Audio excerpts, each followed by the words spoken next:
హైపోనాట్రీమియా, శరీరంలో ఉండవలసిన దానికన్నా సోడియం అనేది తగ్గితే సో ఏ విధంగా పేషెంట్కి మనకి ఎఫెక్షన్ అనేది జరుగుతున్నాయి చూడటానికి.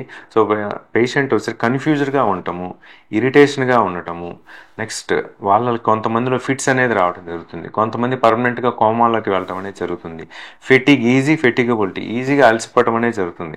సో ఇటువంటి వాళ్ళలో మనం సీరం ఎలక్ట్రోలైట్స్ టెస్ట్ అనేది చేస్తే సోడియం తగ్గినట్టు మనకు కనిపిస్తుంది.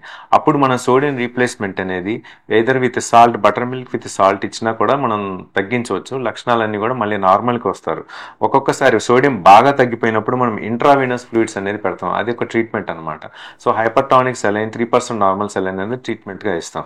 సో ఈ 3% నార్మల్ సెలైన్ కూడా మనం ర్యాపిడ్గా ఫాస్ట్గా అనేది ఇవ్వకూడదు. దానికి సో సోడియం డెఫిషియన్సీని మనం ర్యాపిడ్గా కరెక్షన్ చేసినా కూడా సెంట్రల్ పాంటైన్ మైలినోలైసిస్ అనేది ఒక ప్రాబ్లం అనేది వస్తుంది. So that is a dangerous situation. So ఇవన్నీ కూడా డాక్టర్ని కన్సల్ట్ చేసి డాక్టర్ గారి పర్యవేక్షణలో మాత్రమే మనం